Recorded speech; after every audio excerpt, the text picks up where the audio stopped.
Hi guys, I know it's been a while. So today is September 15, 2023, and I guess I'm making this video to tell my story.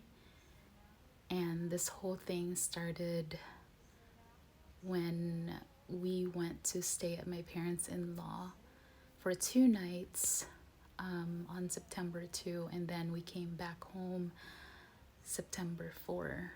And I was actually telling Greg on the way back home that my body feels weird and something's not right. And as soon as we get home, I just want to sit on the massage chair and maybe I will feel better.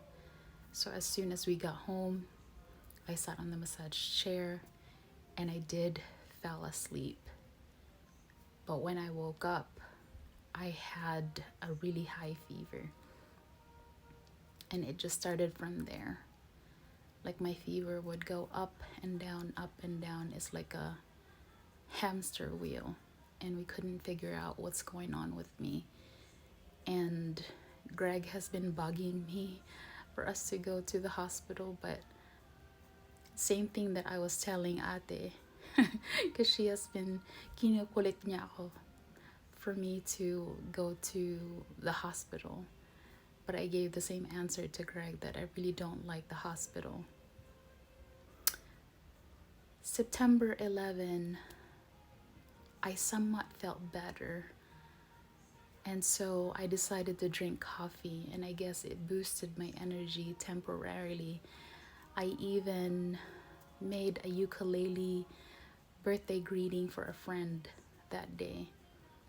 But that night, I had like a really bad relapse, and whatever this is, it hit me hard.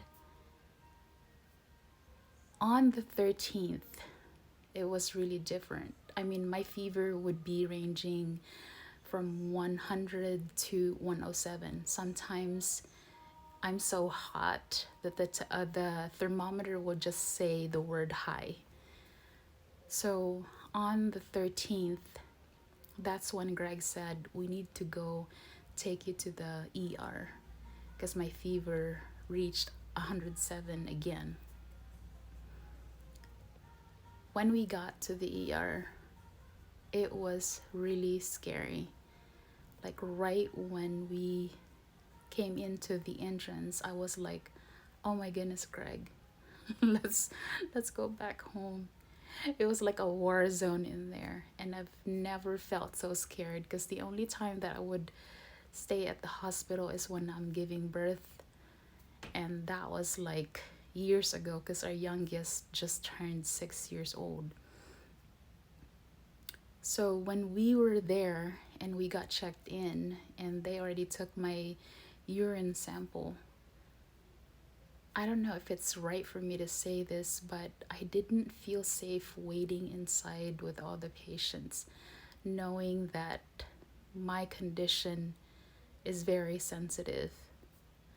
So we chose to wait outside, and everything just seems like a blur. Like I don't even remember really what happened. Not until Greg showed me the video clips that he took when we were there. I think we may have waited for like 40 minutes or something, and then I finally got a room.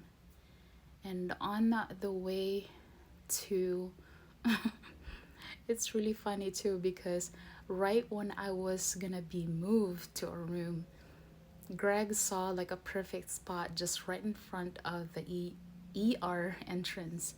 So he went and ran and go get the car so he would grab that spot. So when I was being moved, he wasn't with me. So I panicked and I called him and I said, hey, Greg, I'm being moved.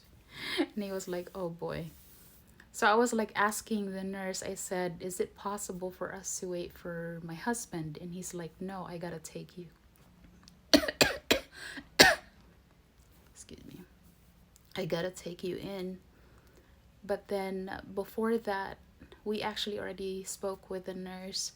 we wanted to make sure that we wouldn't be separated from each other, because that was my biggest concern, that they would separate me from Greg, because I don't know if I can handle that. So when I was on the way, when I was being wheeled to enhanced isolation room, it was really scary. There were like beds on the hallway, and their watchers, like their relatives or friends, were there too, just sleeping on the chairs.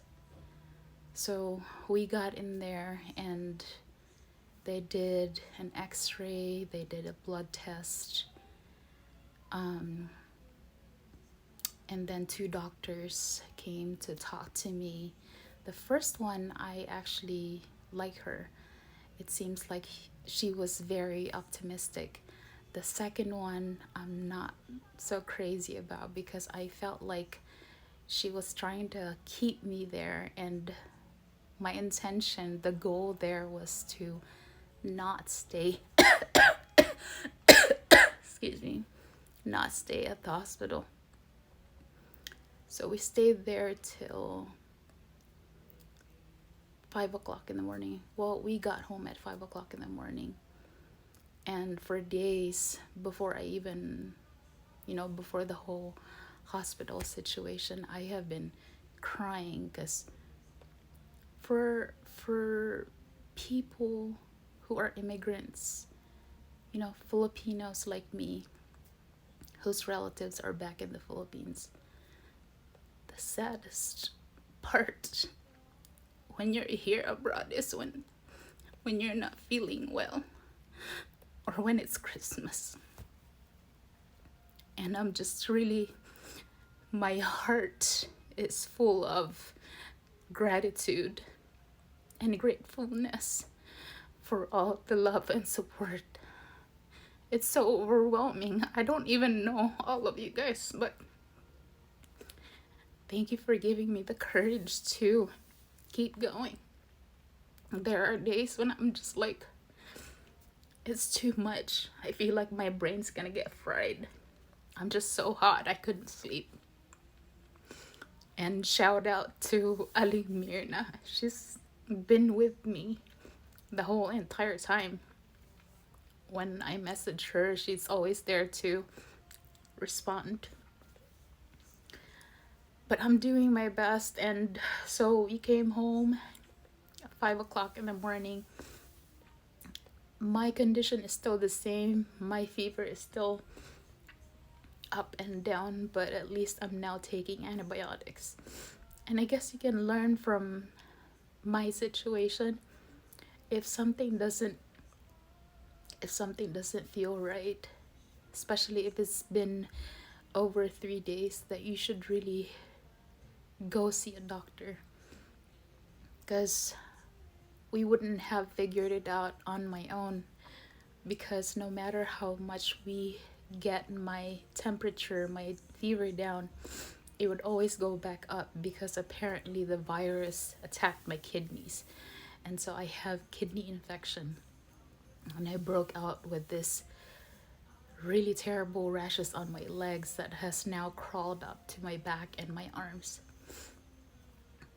I'm very optimistic, and I miss my kids.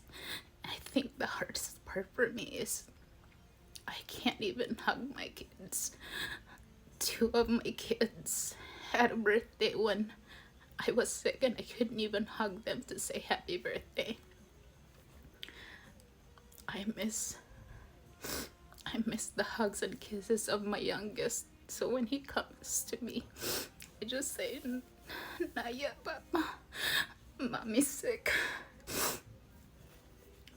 So I just want to make this video to tell my story, and to thank everybody who reached out to me, called me, texted me, Facebook, Instagram, YouTube, especially here on TikTok. Greg and I appreciate you guys. Please take care of your health. Health is definitely wealth.